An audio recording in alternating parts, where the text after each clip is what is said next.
Bonjour et bienvenue à nouveau au Centre national Reine de Lumière d'études appliquées de la divine volonté. Dans cette nouvelle série de conférences hebdomadaires, nous voudrions expliquer comment appliquer la divine volonté dans la vie de tous les jours. Au cours de mes voyages dans les diocèses, j'ai constaté que c'était l'un des principaux problèmes auxquels les gens sont confrontés,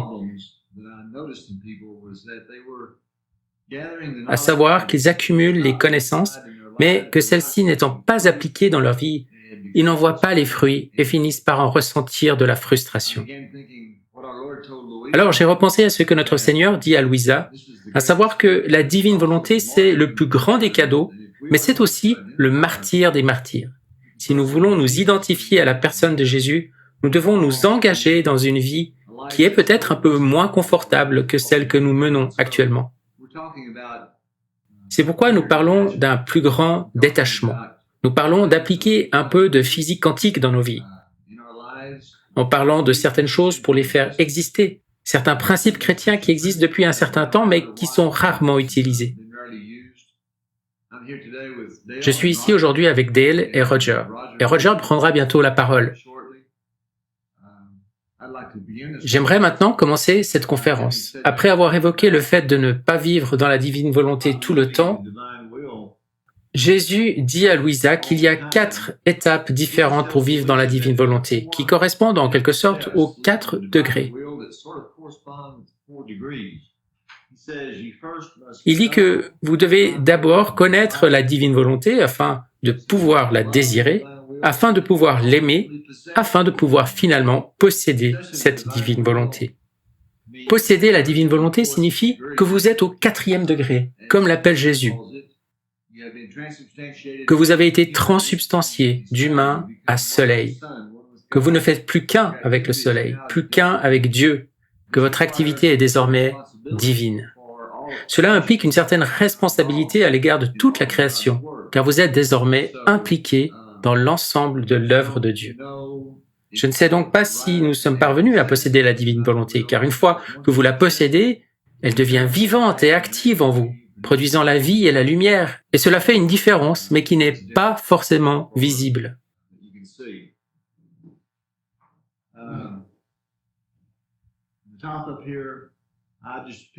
En haut, j'ai repris une phrase que notre Seigneur utilise dans les volumes. Il dit que nous devons aimer la divine volonté de sorte à pouvoir opérer en elle. Les termes que nous avons utilisés sont similaires à ceux que Jésus utilise, et c'est « nous devons la connaître pour pouvoir l'appliquer ». Ce qui revient à opérer en elle. Nous voulons que nos vies soient divinisées. Nous voulons que nos vies soient si intimement identifiées au Christ que nous puissions former de nouvelles créations par le simple fait de parler. C'est donc sur ce sujet que portera notre nouvelle étude au cours des prochaines semaines. Et je vous invite à vous joindre à nous. Ce sera un sujet très intéressant et je serai heureux que vous puissiez être des nôtres. J'aimerais commencer aujourd'hui par une Lectio Divina en lisant un passage du volume 16 à la date du 10 février 1924. Dans ce court passage, Jésus parle à Louisa et lui dit « Vois-tu combien il est nécessaire de faire comprendre qu'il faut un abandon total pour vivre dans ma volonté ? Et tu dis qu'il n'était pas nécessaire d'écrire sur ce sujet ? J'ai de la compassion pour toi, parce que tu ne vois pas ce que je vois, et ainsi tu prends cela à la légère. Cependant moi, qui vois toutes choses, je vois que ces écrits seront pour mon Église comme un nouveau soleil qui se lèvera au milieu d'elle. Attirées par son ardente lumière, les créatures s'appliqueront à être transformées dans cette lumière et en sortiront spiritualisées et divinisées, de sorte qu'au fur et à mesure que l'Église se renouvellera, la face de la terre se transformera. La doctrine sur la volonté est la plus pure et la plus belle, ne souffrant aucune ombre issue de la matière ou des intérêts personnels, tant dans l'ordre surnaturel que dans l'ordre naturel. C'est pourquoi elle sera, comme le soleil, la plus pénétrante, la plus féconde, la plus accueillie et la mieux acceptée. Et parce qu'elle est lumière, par elle-même, Elle se fera comprendre et fera son chemin. Elle ne sera pas sujette au doute ou soupçonnée d'erreur. Et si quelques mots ne sont pas compris, ce sera parce que trop de lumière éclipsera l'intellect humain, de sorte qu'il ne pourra pas comprendre la plénitude de la vérité. Mais il ne trouvera pas un mot qui ne soit vérité. Tout au plus, ne pourra-t-on pas le comprendre pleinement. En lisant ça, nous voyons le dessein grandiose de la divine volonté. Nous vous demandons de faire preuve de patience dans la tâche de recueillir toutes ces informations, de les intégrer et d'en faire votre vie. C'est très difficile pour certains parce que c'est tellement complet et ça nous parle de la vie entière de Dieu. Et nous ne pouvons pas toujours l'intégrer rapidement dans notre vie. Il faut donc être patient avec soi-même et patient avec nous.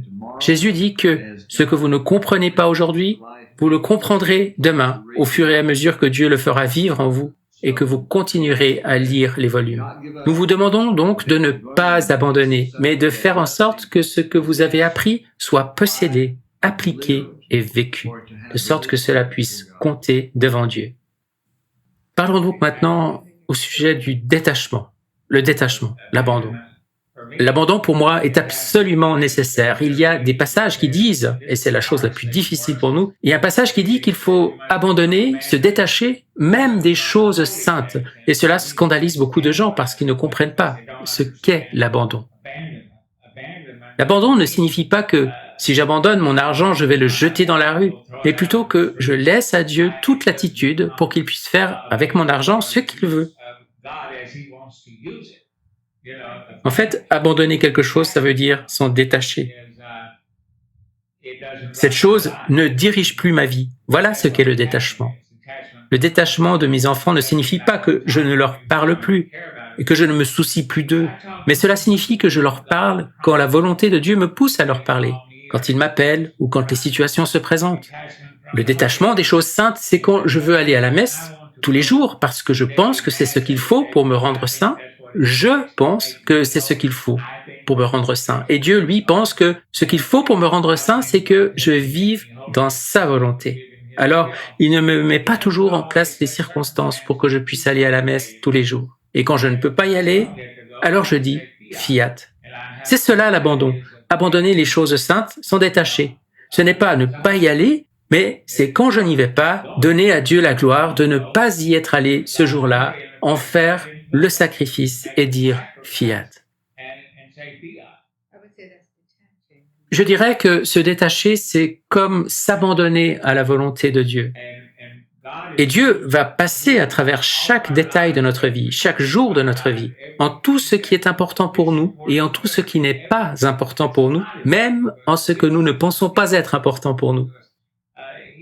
Vous savez, dans ma vie, j'ai vu qu'il allait jusqu'à s'occuper du prix de l'essence, me faisant économiser quelques dollars ou quelques centimes sur l'essence, ce genre de choses, vous savez.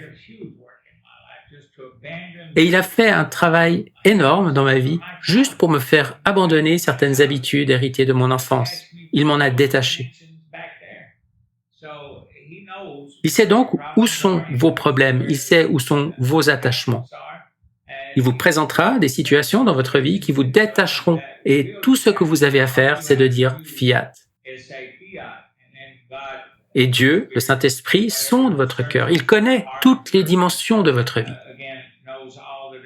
La divine volonté sait où sont tous les problèmes, sait où sont tous les attachements, connaît les circonstances dans lesquelles il faut qu'elle intervienne. Lorsque vous serez détaché de tout, entièrement dégagé, vous aurez atteint le sommet de la montagne et serez prêt à ce qu'il vous élève dans le soleil, qu'il fasse œuvre nouvelle dans votre vie et vous donne une nouvelle perspective sur la façon dont ce monde fonctionne et sur comment le dominer. Tout cela, c'est vraiment un effort de collaboration avec Dieu. Parce que, comme il l'explique, le fait d'atteindre le 3e degré est encore une forme de sainteté humaine. Car vous êtes libre d'aller de la maison jusqu'au sommet de la montagne. C'est votre travail. Votre travail est le détachement, l'abandon, même dans les choses saintes, surtout dans les choses saintes, en apprenant que la très sainte volonté de Dieu est tout.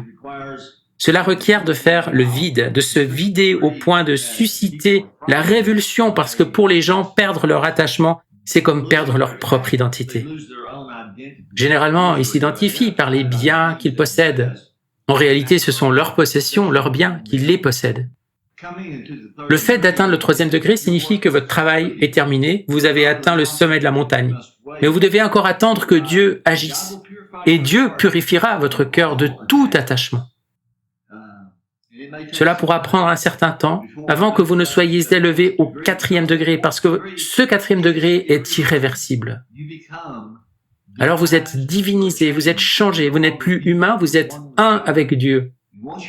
Une fois que vous ne faites plus qu'un avec le soleil, une fois que vous êtes dissipé dans le soleil, il vous est impossible de reprendre votre nature humaine. Vous êtes toujours un avec le soleil éternellement.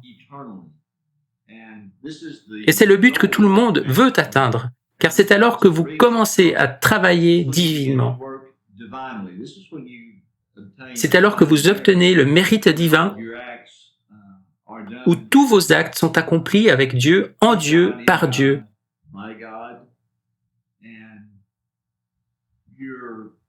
Et votre vie produit le fruit qu'il désire en vivant dans la divine volonté.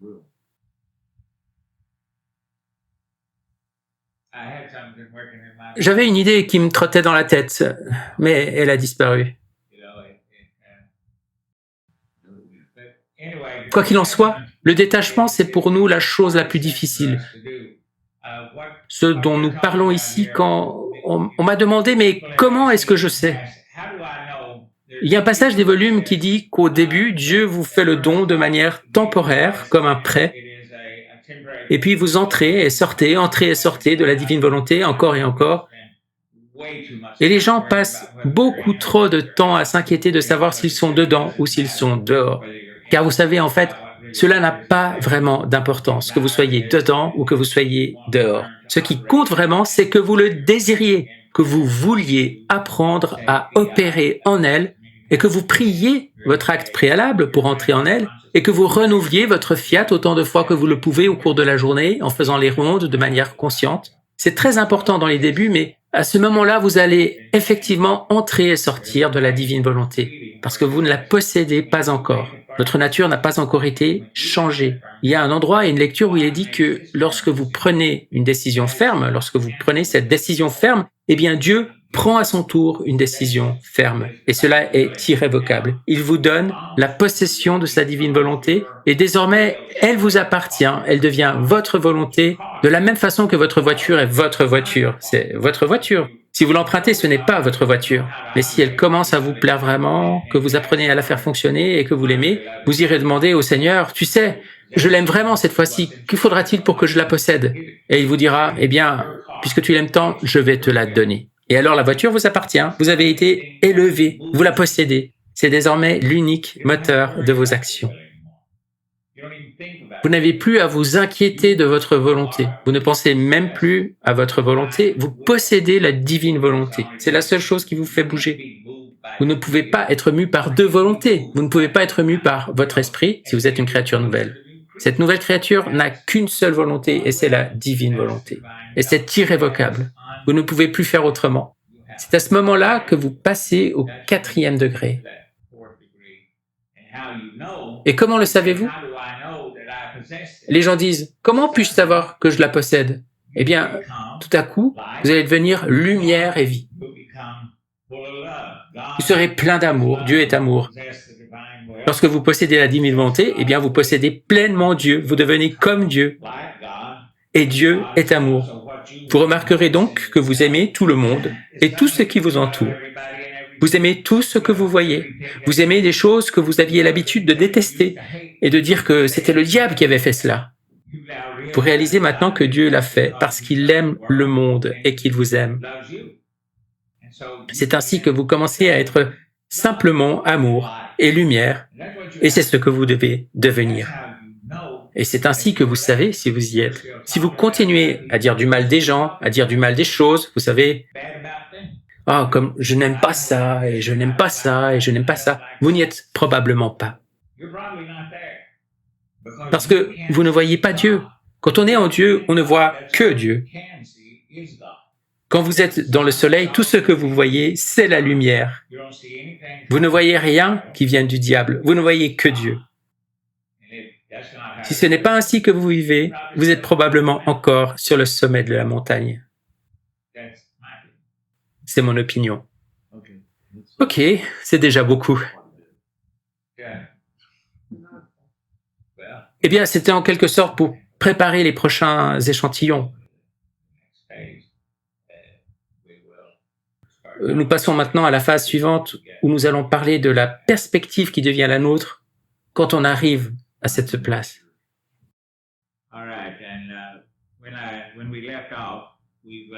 Très bien. Lorsque nous nous sommes quittés, nous avons dû nous réorganiser un peu. J'ai mis sur le tableau ici en haut une lecture du volume 20 du 13 février 1927 que je veux vous lire.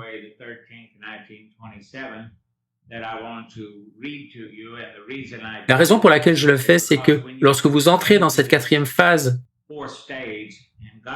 que Dieu vous soulève du sommet de la montagne et qu'il fait que vous soyez de la même essence que le soleil, vous recevez une nouvelle position dans la création et vous devenez vous-même une nouvelle création. Vous n'êtes plus le vieil homme que vous étiez auparavant. Vous avez maintenant acquis des qualités divines, des mérites divins. Vous opérez d'une manière divine. Vous devenez un collaborateur et vous participez avec Jésus à l'œuvre divine qu'il accomplit. Et l'œuvre divine qu'il accomplit est une recréation, instant après instant de l'univers tout entier.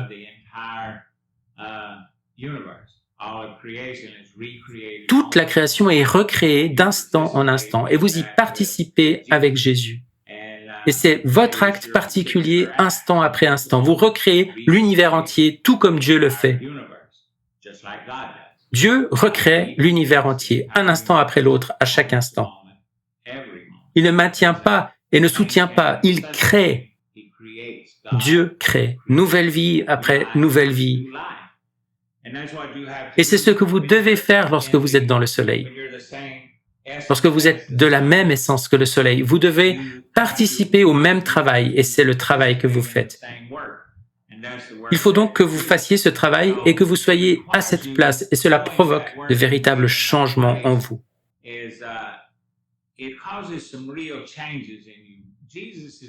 Jésus n'est pas capable de parler de choses, vous savez, comme c'est à peu près comme ça, ou bien selon une certaine manière de parler.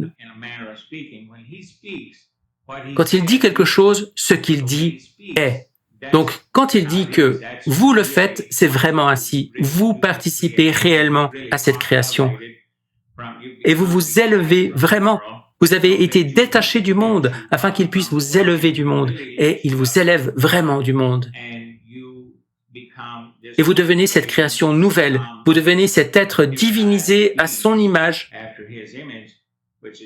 Ce en vue de quoi vous avez été créé dès le départ, avant même la chute d'Adam.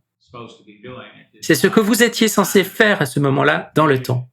Et ainsi, lorsqu'il le fait effectivement, c'est la réalité. Et vous embrassez une nouvelle perspective. Vous ne regardez plus les choses comme avant. Quand vous êtes élevé de terre, vous pouvez voir jusqu'à la fin de la création, jusqu'à la fin des temps.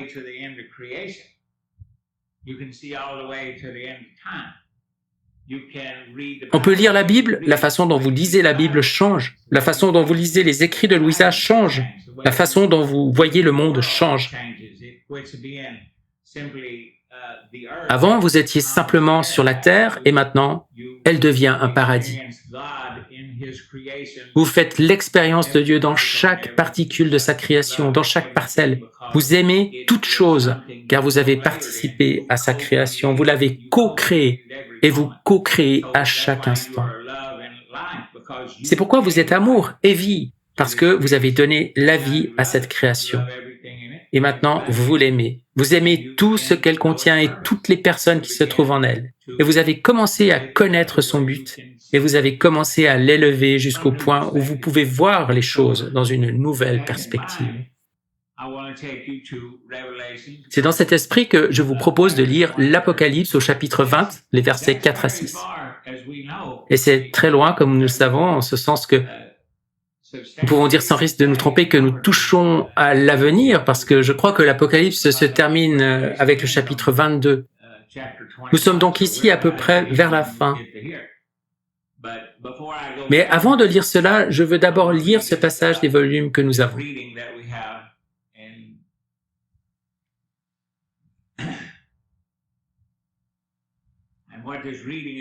Et cette lecture va vous montrer ce que la divine volonté essaie de faire avec vous, pour vous, ce qu'elle essaie de vous faire. La parole de Dieu dit, « Ma volonté ne s'est pas retirée. Il n'y a aucun endroit où sa vie divine ne s'étende. Il n'est pas une créature qui ne soit investie par cette volonté suprême. Et tandis qu'elle s'étend partout et investit toutes choses et toutes les créatures, elle ne peut pas former sa propre vie.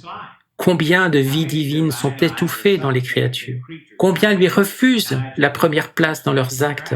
Combien la place derrière des actes vils et indignes, lui refusant sa domination? La destruction de tant de vies divines de ma volonté dans les créatures, cela te semble-t-il peu de choses? Combien de ces actes nobles et sublimes sont détruits alors qu'ils s'en servent pour former des vies humaines, des vies déplorables, des monstres qui serviront à l'enfer? Cela te paraît-il peu de choses, ma fille? Le tort causé à notre gloire par la création est grand et incalculable, à tel point que même tout le bien de la rédemption ne pourrait le compenser. Car avec la rédemption elle-même, l'homme n'est pas revenu à l'unité de notre volonté. Et elle ne règne pas complètement dans les créatures. Combien de vies que l'on dit bonnes, saintes, sont partagées en deux entre divine volonté et volonté humaine? Notre gloire dans la création n'est donc pas complète. Et elle ne le sera que lorsque les choses créées par nous serviront notre propre volonté et que ceux qui lui donneront la première place d'honneur la reconnaîtront en toutes choses et en la faisant régner dans tous leurs actes, la constitueront reine absolue et dominante. C'est alors seulement que notre gloire sera complète. Ne crois-tu pas qu'il est juste et équitable qu'étant donné que tout appartient à ma volonté, qu'elle est partout et pour tous la vie première de toutes choses, tous devraient la reconnaître et vouloir devenir divine volonté, puisque tous lui appartiennent. Imagine un roi avec son royaume. Toutes les terres, les maisons et les villes sont sa propriété exclusive. Il n'est rien qui ne lui appartienne. Non seulement du fait qu'il règne sur ce royaume, mais aussi par le droit de propriété qui fait que ces choses lui appartiennent. Or ce roi, par bonté d'âme, veut voir son peuple heureux et lui distribue gratuitement ses fermes, ses villas et ses terres, lui fournissant une habitation gratuite dans ces villes, de telle sorte que tous peuvent être riches, chacun selon sa condition. Et il accorde ce grand bien à son peuple dans le seul but que tous le reconnaissent comme roi, lui accordent un empire absolu et reconnaissent que les terres qu'ils occupent leur ont été données gratuitement par le roi afin qu'il puisse être glorifié, reconnu et aimé pour le bien qu'il leur a fait. Et voilà que ce peuple, ingrat, ne le reconnaît pas comme roi et réclame un droit de propriété sur les terres en niant qu'elles lui ont été données par le roi. Ce roi ne serait-il pas spolié de la gloire du bien qu'il a fait à son peuple? Et si tu ajoutes qu'ils utilisent ces terres sans bénéfice pour eux-mêmes, que certains ne les travaillent pas, que d'autres en ôtent les plantations les plus belles, que certains rendent sordides les jardins les plus agréables, de telle sorte qu'ils se fabriquent eux-mêmes leur propre malheur et leur misère.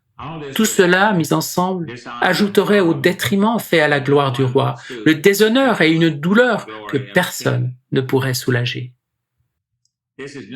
Or cela n'est que l'ombre de ce qu'a fait et fait encore ma suprême volonté. Personne ne nous a donné un sou pour recevoir le bien du soleil, de la mer, de la terre. Nous avons tout donné gratuitement et uniquement pour les rendre heureux et afin qu'ils reconnaissent mon fiat suprême qui les a tant aimés et ne veut rien d'autre que leur amour et son règne. Qui pourrait dédommager ce roi pour la perte de gloire que ce peuple ne lui a pas donnée et apaiser son immense chagrin?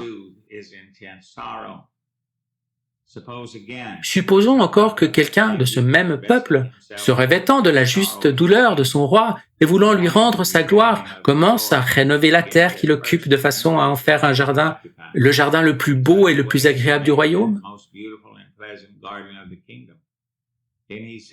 Puis il va dire à tous que son jardin est un don que lui a fait le roi parce qu'il l'aime. Puis il appelle le roi dans son jardin et lui dit « Ce sont vos terres. Il est juste qu'elles soient toutes à votre disposition. » Le roi est si ravi de cette loyauté qu'il lui dit « Je veux que tu sois roi avec moi et que nous régnions ensemble. » Oh, comme il voit sa gloire restaurée et son chagrin apaisé par ce membre de son peuple.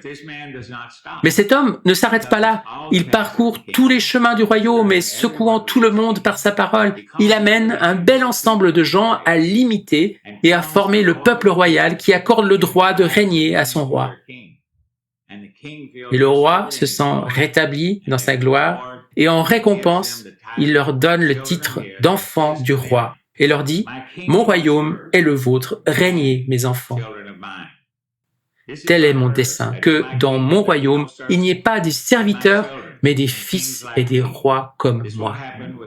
Et cela viendra avec ma divine volonté. Oh, comme elle attend que sa gloire totale dans la création soit restaurée, que l'on reconnaisse que tout lui appartient, afin de pouvoir dire « Tout est à vous, régnons ensemble. » Combien elle attend que ses connaissances sur le fiat suprême parcourent les chemins, afin de réveiller, d'appeler, de presser les créatures à venir dans mon royaume pour y constituer mes vrais enfants, à qui je peux donner le titre de roi.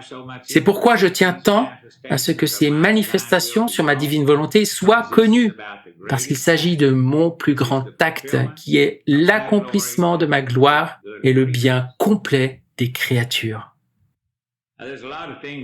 Il y a beaucoup de choses là-dedans. Mais la première chose que je retiens, c'est que c'est ouvert à tous. Dieu veut le donner à tout le monde. Ce n'est pas fermé, ce n'est pas pour quelques personnes triées sur le volet, c'est ouvert à tout le monde. Il veut faire de chaque enfant de la création un roi. Mais il y a des gens qui ne l'accepteront pas, qui ne l'accepteront jamais. Mais tous ont une chance, tous en reçoivent l'opportunité. Ils nous traitent tous de la même manière. Dieu est un Dieu juste. S'il n'était pas un Dieu juste, il ne serait pas Dieu. C'est un Dieu juste et tout le monde a les mêmes chances. Ce n'est pas réservé à une petite poignée de personnes. Mais c'est pour ceux qui la désirent et qui la connaissent, qui l'aiment et qui veulent en vivre, qui veulent la rendre opérationnelle dans leur vie. Et pour ça, il faut faire plus que seulement la connaître. Je viens de vous en partager l'information. Vous en avez donc maintenant la connaissance. Mais ce que vous devez faire, c'est de vouloir l'étudier, de lire les écrits et d'en venir à l'aimer. Et vous devez l'appliquer dans votre vie quotidienne, la mettre en pratique. Ce sont des choses nécessaires. Donc, c'est la première chose qui est dite, c'est ouvert à tout le monde. Mais il y a une personne, c'est vous, il y a une personne qui reconnaît ce que Dieu fait, qui reconnaît la beauté de sa volonté, la bonté de Dieu, et elle veut donner à Dieu toute la gloire, tout l'honneur, toute la louange, toute la réparation et tout ce qui lui est dû en vivant sa vie dans la divine volonté.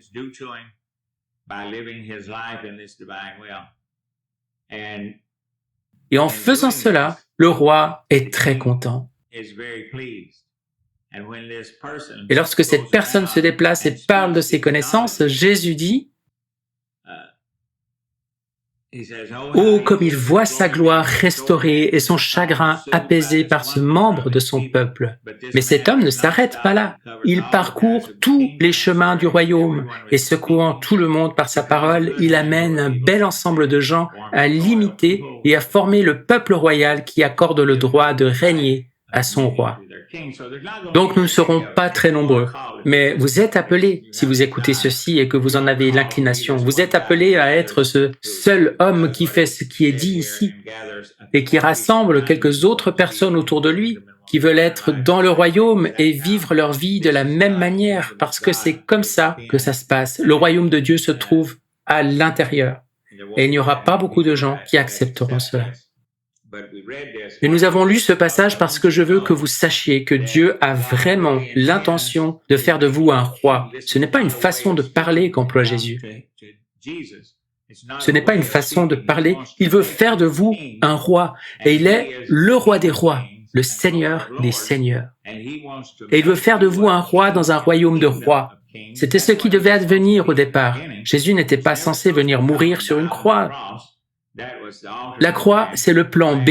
Le plan A, c'était qu'Adam se développe jusqu'à rejoindre cet endroit qui nous est offert à nous maintenant de rejoindre. Adam devait y aller et donner naissance et créer un royaume de rois. Puis le roi des rois devait descendre, revendiquer son royaume et l'emmener au ciel. Tel était le plan initial. Eh bien, nous sommes assez proches de cet endroit, de ce lieu, parce que nous avons été élevés dans le soleil, pour avoir une perspective qui nous permette de voir les choses un peu mieux.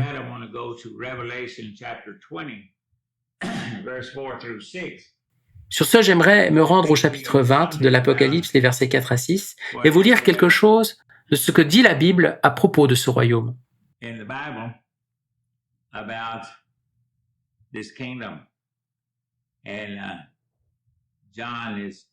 C'est Jean qui parle et il dit « Puis j'ai vu des trônes, à ceux qui vinrent y siéger, fut donné le pouvoir de juger. J'ai vu, écoutez bien, j'ai vu des trônes. Et pour qui sont faits les trônes? Pour des rois. Ce sont les rois qui siègent sur les trônes. Puis j'ai vu des trônes. À ceux qui vinrent y siéger fut donné le pouvoir de juger. Et j'ai vu les âmes de ceux qui ont été décapités à cause du témoignage pour Jésus et à cause de la parole de Dieu, eux qui ne se sont pas prosternés devant la bête et son image, et qui n'ont pas reçu sa marque sur le front ou sur la main. Ils revinrent à la vie et ils régnèrent avec le Christ pendant 1000 ans. Ce royaume de 1000 ans, ce royaume de paix, est donc composé de deux sortes de personnes. Il est composé de ceux qui sont assis sur des trônes. Et je suppose, puisque ces morts se sont produites d'une manière qui est longuement décrite dans l'Apocalypse, que ces gens qu'il a vus décapités sont les saints de la tribulation. Donc, il y a un royaume, et dans ce royaume millénaire, dans cette terre de paix, on trouve ceux qui ont été faits rois et les saints de la tribulation. Et voici maintenant le verset 5. « Le reste des morts ne revint pas à la vie, tant que les 1000 ans ne furent pas arrivés à leur terme. Telle est la première résurrection. » Ça fait des années que je lis ce livre, mais je n'avais jamais réalisé ce que signifie « telle est la première résurrection ». Et c'est très simple. La première résurrection commence avec Jésus-Christ qui inaugure le royaume en ressuscitant après sa crucifixion. C'est le début de la première résurrection. Et la première résurrection se poursuit avec les enfants de la divine volonté, avec ceux qui sont venus à cette connaissance et à qui Dieu donne trône et souveraineté dans son royaume. Avec eux, les saints de la tribulation. Ils font partie de la première résurrection. Il est dit que cela forme ensemble la première résurrection. Les rois, Jésus et les saints de la tribulation. Heureux et saints ceux qui ont part à la première résurrection. Sur eux, la seconde mort n'a pas de pouvoir. Ils seront prêtres de Dieu et du Christ et régneront avec lui pendant les 1000 ans. C'est donc ce que Jésus veut faire avec nous. Ce que nous faisons ici, c'est vous donner une nouvelle perspective du royaume. Si vous pensez que le royaume c'est juste un endroit où vous dites fiat et fiat et fiat et « Oh, j'aime cette petite feuille là-bas », ça ce n'est que le début. Ce sont les premiers pas de l'ascension de la montagne. Lorsque vous serez arrivé au sommet de cette montagne et que vous serez élevé dans le soleil, vous prendrez la place d'un roi. Dieu a un trône pour vous. Et quand le temps sera venu, vous serez assis sur un trône dans le royaume de Dieu avec les saints de la tribulation.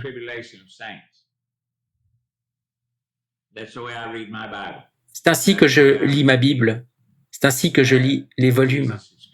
Jésus parle et c'est ce que j'entends. Ainsi, après avoir fait cette déclaration, je compte sur vous pour y aller, espérant que vous soyez suffisamment stimulés pour aller au combat, car il doit y avoir des questions qui vous viennent à l'esprit avec les choses que je vous ai dites. Et donc, vous devriez aller ouvrir votre Bible et les écrits de Louisa et partir en quête de réponses. Et l'un des endroits où je veux aller maintenant, c'est le verset 22 du chapitre 24 de l'Évangile selon saint Matthieu.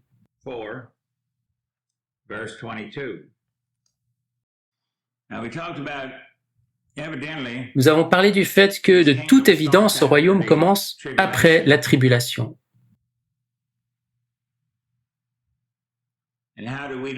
Et comment savoir qui restera après la tribulation? Voici la réponse de Jésus en Matthieu 24, 22. Et si le nombre de ces jours-là n'était pas abrégé, personne n'aurait la vie sauve.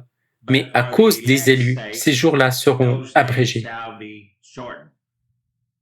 Nous savons donc que les élus survivront à la tribulation. Nous le savons. Jésus nous dit ici même qu'ils resteront sur cette terre après la tribulation. Ils doivent donc certainement, par extension, avoir été élus, parce qu'ils avaient été élus pour être rois et vivre dans le royaume. Je voudrais maintenant me reporter à Matthieu 13, versets 10, 11, 17, puis 37 à 43. Verses 10, 11, 17, and then 37 through 43. Les versets 10 et 11 se lisent simplement. Les disciples s'approchèrent de Jésus et lui dirent « Pourquoi leur parles-tu en parabole ?» Il leur répondit « À vous, il est donné de connaître les mystères du royaume des cieux, mais ce n'est pas donné à ceux-là. » Ainsi, Jésus, Dieu, ayant les mêmes yeux que nous, est capable de regarder, bien que nous ne puissions pas encore voir aussi clairement que lui, il est capable de regarder jusqu'à la fin de la création et de voir qui a accepté et qui n'a pas accepté. Et il sait à qui il parle ici. Et il leur a donné des oreilles pour entendre. Et ces paroles sont expliquées à ses disciples. Je veux dire qu'il leur donne les choses en parabole et qu'il les leur explique plus tard. Et il leur dit ici pourquoi. Parce que il vous est donné à vous de connaître les mystères du royaume des cieux. Mais à eux, cela ne leur est pas donné. Ensuite, au verset 17, il leur dit « Amen, je vous le dis. Beaucoup de prophètes et de justes ont désiré voir ce que vous voyez et ne l'ont pas vu. Entendre ce que vous entendez et ne l'ont pas entendu. » Il va donc parler à ses enfants à mesure que nous avançons dans cette nouvelle perspective, et vous aurez des oreilles pour entendre et des yeux pour voir. Vous les avez au 4e degré, afin d'entrer dans la connaissance de ce qu'il faut savoir pour devenir un roi, survivre et faire partie de la première résurrection. Beaucoup d'entre vous s'inquiètent des 3 jours de ténèbres et font des provisions d'eau en bouteille, mais vous n'avez pas besoin de cela. Ce dont vous avez besoin, c'est d'avoir des yeux et des oreilles pour entendre Dieu, de vivre selon sa volonté, d'être là où vous êtes censé être, au moment où vous êtes censé l'être, dans les conditions prévues pour vous, afin de pouvoir survivre à cette tribulation, si cette dernière devait arriver avant votre mort. Et même si elle ne survient pas avant votre mort, lorsque vous mourrez et que vous ressusciterez, si vous êtes un enfant de la divine volonté, vous serez toujours dans la première résurrection, parce qu'elle vous a donné un trône et a fait de vous un roi.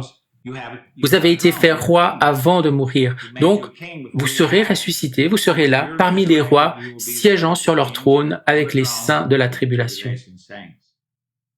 Le Père m'a dit le premier jour où il est arrivé, je lui ai posé une question sur quelque chose, et il m'a répondu, « Eh bien, cela n'a pas vraiment d'importance, Roger, car que tu sois vivant ou mort, d'une manière ou d'une autre, tu le verras. » Et je me suis demandé ce qu'il voulait dire.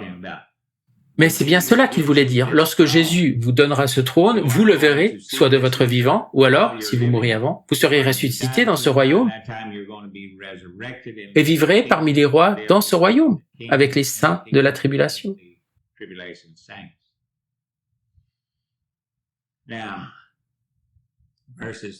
Maintenant, les versets 37 à 43.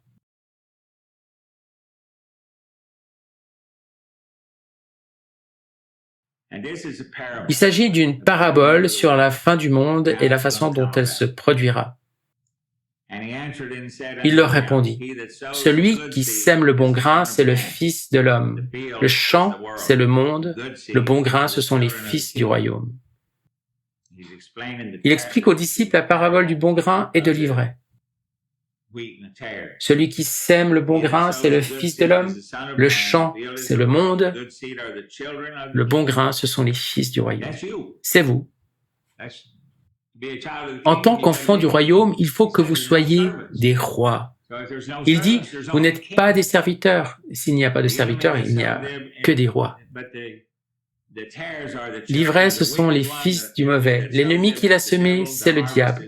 La moisson, c'est la fin du monde. Les moissonneurs, ce sont les anges. De même que l'on enlève l'ivraie pour la jeter au feu, ainsi en sera-t-il à la fin du monde. Le Fils de l'homme enverra ses anges, et ils enlèveront de son royaume toutes les causes de chute, et ceux qui font le mal, ils les jetteront dans la fournaise. Là, il y aura des pleurs et des grincements de dents. Et maintenant, vous allez reconnaître certains des termes que nous avons employés. Alors, les justes resplendiront comme le soleil dans le royaume de leur Père. Et comment savez-vous que c'est vous? Parce que lorsque vous aurez été élevés dans le soleil, et que vous aurez la même essence que le soleil, et que vous serez lumière et vie, vous brillerez dans le royaume de votre Père. Celui qui a des oreilles, qu'il entende. Et vous avez des oreilles maintenant, puisque vous avez atteint le 4e degré, espérons-le. Et donc, vous avez des oreilles pour entendre. Et c'est très clair. Tu sais, Roger, nous avons parlé ces derniers temps de l'urgence de ce message. Et cette parabole parle de la fin des temps. À quel point penses-tu que cela puisse être imminent? Et quels sont les signes que Dieu t'a donnés? Eh bien, la première chose, c'est que nous savons que si nous apprenons ce que nous apprenons maintenant, c'est qu'il s'agit d'une connaissance pour notre temps. Si ce n'était pas le moment, le Père John ne serait pas venu ici pour que moi et le reste d'entre nous, ici, nous commencions à marcher sur ce chemin pour nous donner ces connaissances de la vie dans la divine volonté et nous communiquer ce feu.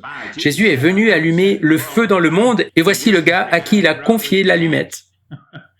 Ils mettent le feu au monde et il a certainement allumé le feu en moi. Et nous savons qu'il a donné à Louisa ses connaissances pour l'avènement du royaume, comme élément contributif de la fin de cet âge. C'est la seule raison pour laquelle il nous donne accès à cela. Il sanctifie son peuple en ramassant la boue pour lui-même. Avec ses connaissances ont de la puissance. Elles vous convertissent en ce que vous devez être, là où vous pourrez faire face à la tribulation, ou au moins pour faire partie du royaume. Et ces nombreuses connaissances et la capacité que les gens reçoivent par l'accueil de ces connaissances, cette capacité de lire et de voir les choses différemment, d'avoir des oreilles pour entendre et des yeux pour voir, et de devenir ce qui est dit ici. À la fin de cette ère, c'est ce qui va se passer. Vous serez devenus le soleil et vous aurez alors des oreilles pour entendre et des yeux pour voir. Et c'est ce qu'il vous offre dès maintenant. C'est ce que nous vous disons en ce moment, c'est ce que nous avons reçu. Je devine que beaucoup d'entre vous ont déjà commencé à opérer dans la divine volonté et sont conscients de ces nouveaux yeux et oreilles qu'ils ont alors. Et puis vous savez, quant à moi, et cela peut paraître fou, je n'ai plus aucun sens ni aucune peur de la mort. Je n'ai pas à faire face à la mort. Je n'en ai nulle peur. Quelle est ma pensée à son sujet? Je n'y pense pas du tout. Comment cela se fait-il? Je n'en ai aucune idée. Mais peut-être pourrait-on tirer de cela l'hypothèse que le royaume est sans doute imminent. Mais voyons maintenant Luc 17, versets 26 à 37. Ce sera peut-être un peu redondant, mais ce passage s'applique à ce dont nous parlons, à la question « Quand donc le royaume viendra-t-il » C'est un autre endroit où Jésus en parle, et cela constitue une preuve supplémentaire pour étayer ce que nous venons de dire. Car c'est important, chaque fois que vous trouvez quelque chose quelque part et que vous en tirez une idée, que vous cherchiez un peu plus loin afin de trouver un peu plus de vérité, un peu plus de preuves. Ainsi, on trouve dans Luc 17, versets 26 à 37, « Quand le royaume viendra ». Vous remarquerez que Jésus parle du jugement, purement et simplement du jugement. Donc, quand le royaume viendra, le jugement viendra avec lui, et c'est bientôt. Comme cela s'est passé dans les jours de Noé, ainsi en sera-t-il dans les jours du Fils de l'homme. On mangeait, on buvait, on prenait femme, on prenait mari, jusqu'au jour où Noé entra dans l'arche, et où survint le déluge qui les fit tous périr. Il en était de même dans les jours de Lot. On mangeait, on buvait, on achetait, on vendait, on plantait, on bâtissait. Mais le jour où Lot sortit de Sodome, du ciel tomba une pluie de feu et de soufre qui les fit tous périr. Cela se passera de la même manière le jour où le Fils de l'homme se révélera. En ce jour-là, celui qui sera sur sa terrasse et aura ses affaires dans sa maison, qu'il ne descende pas pour les emporter. Et de même, celui qui sera dans son champ, qu'il ne retourne pas en arrière. Rappelez-vous la femme de Lot. Alors vous savez, ne retournez pas à vos vieilles habitudes méchantes, pas en notre temps. Quoi qu'il en soit, qui cherchera à conserver sa vie la perdra, et qui la perdra la sauvegardera. Et si vous voulez perdre votre vie, commencez simplement à appliquer ces principes de la divine volonté à votre vie. Parce que c'est le martyr des martyrs. C'est un martyr instant après instant. Et c'est ainsi que cela s'applique à vous. C'est le martyr des martyrs, vous y perdez votre vie.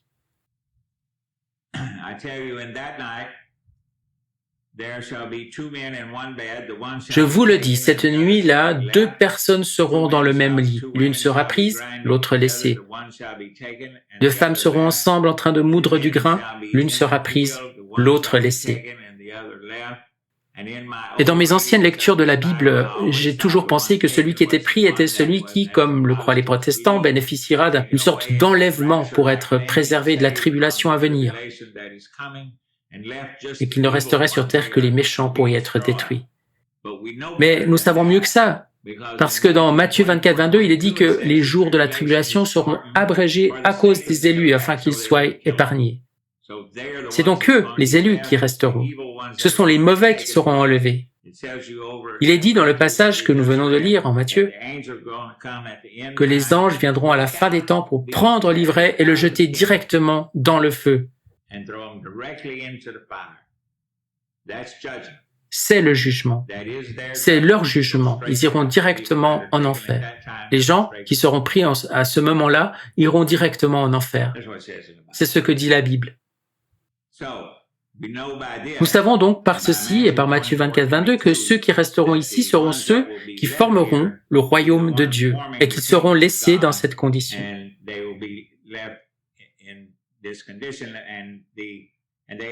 Prenant alors la parole, les disciples lui demandèrent « Où donc, Seigneur ?» Je suis sûr qu'ils lui demandent où cela doit-il se passer. Je ne comprends pas pourquoi demander où cela doit-il avoir lieu. Moi, je demanderais plutôt quand cela doit avoir lieu. Mais quoi qu'il en soit, prenant alors la parole, les disciples lui demandèrent « Où donc, Seigneur ?»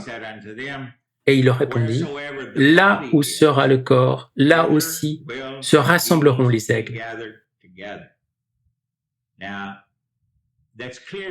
C'est clair pour moi, il n'est pas question ici de corps au pluriel, ni de vautours. Jésus utilise le terme « aigle » parce que c'est ainsi qu'il parle de ses enfants.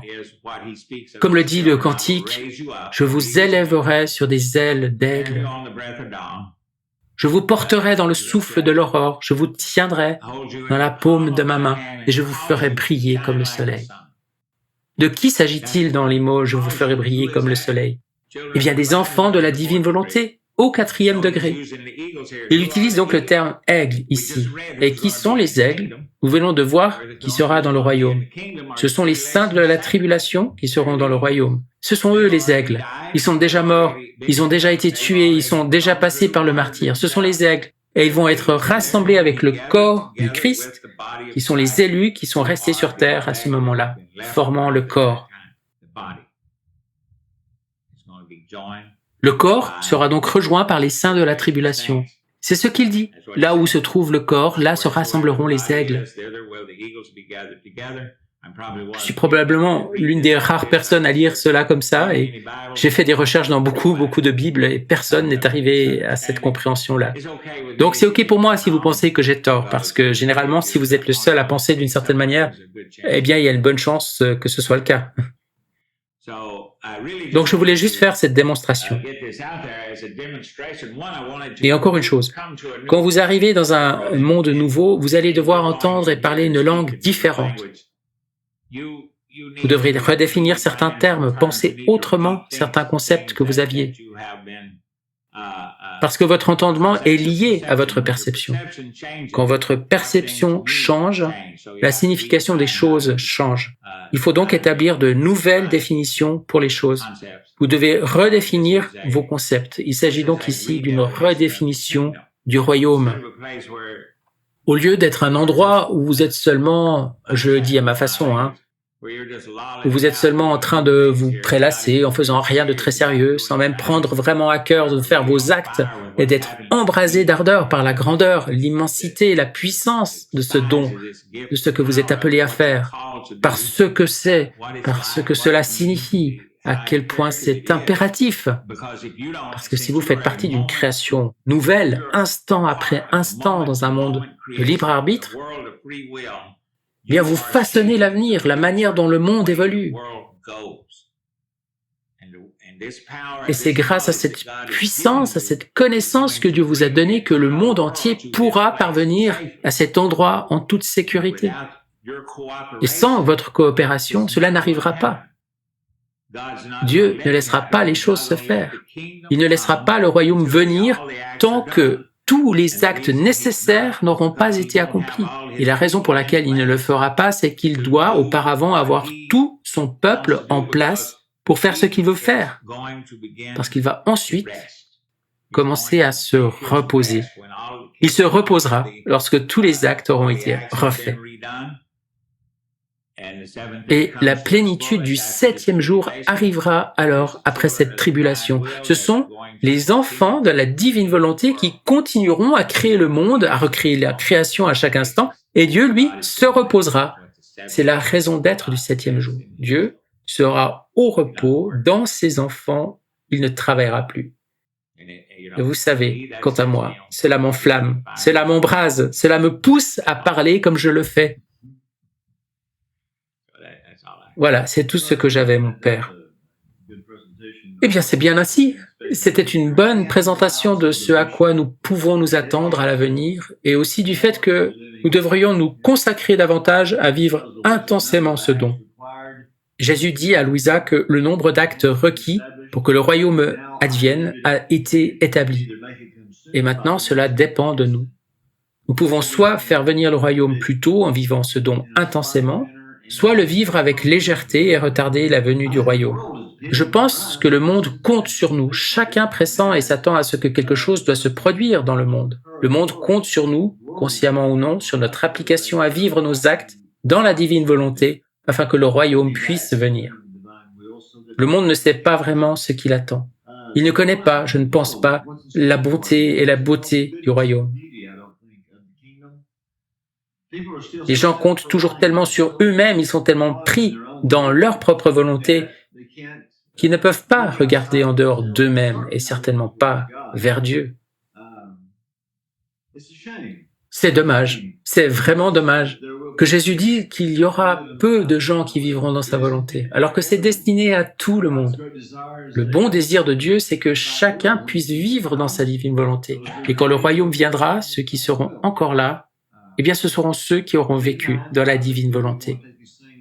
En attendant, je pense que nous allons prendre à cœur ces choses que Roger nous a enseignées aujourd'hui pour apprendre à chercher un plus grand détachement, mieux comprendre l'Écriture qui nous explique comment les choses seront quand le royaume viendra, afin que nous nous préparions à vivre plus pleinement ce don.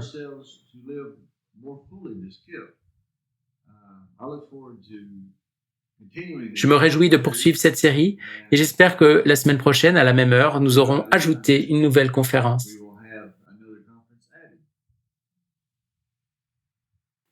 Voulons-nous prier? Oui. Au nom du Père et du Fils et du Saint-Esprit. Amen. Merci Père pour ta bonté et pour nous avoir réunis aujourd'hui afin de célébrer ta parole, d'entendre les bonnes promesses de la venue de ton royaume. Nous te demandons de nous aider à vivre avec plus de ferveur ce grand don que tu nous as accordé. Aide-nous à vivre au nom de toutes tes créatures afin de pleinement te glorifier. Que ton règne vienne, qu'il règne parmi nous dans un monde qui a tant besoin de changement et de recréation. Nous te le demandons par le Christ notre Seigneur. Amen. Au nom du Père et du Fils et du Saint-Esprit. Amen.